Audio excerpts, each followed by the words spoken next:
To me, I think of it as like the bike, to be honest, right? Mm. If I'm not allowed to glide on the bike, why would I be able to glide in something more viscous than air?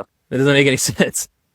That's a really good point, Right? actually. And it's and sort of the physics are there on the bike as well, right? If I want to increase my power, I increase my cadence first. At least that's what most people would do, right? So that's sort of the approach that I like to take with my athletes as well, is kind of move away from trying to generate more and more power.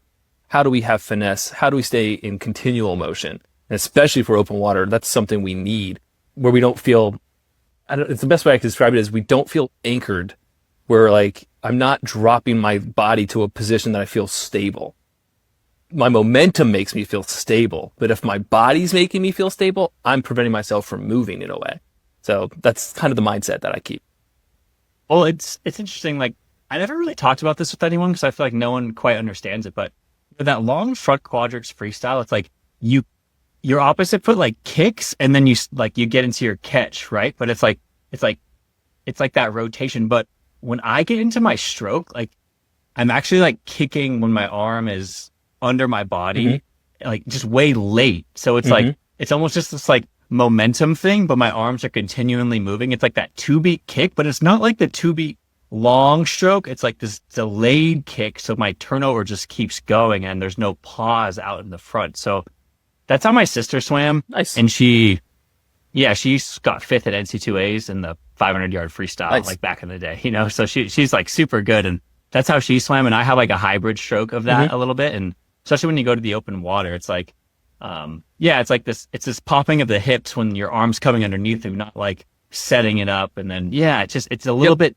the kick timing, and you can change back and forth. And I think that's what makes me a good open water swimmer too. I can be adaptable out there too, which is Great good. point, by the way. You develop in the pool, right? Yeah. I mean, essentially, like you got to do all the little things. Do you feel like you sometimes. change your stroke from the pool to the open water? Or do you feel like you try to maintain the same movement pattern, knowing that there's variety in situations that you're going to change for?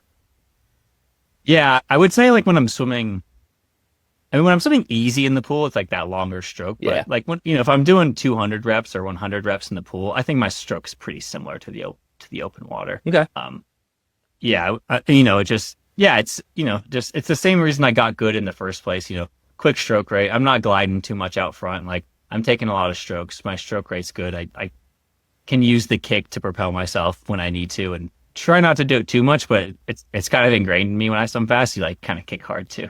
I watched whatever you posted about your swim during Eagleman, and you have a clear asymmetry in your stroke, which is normal and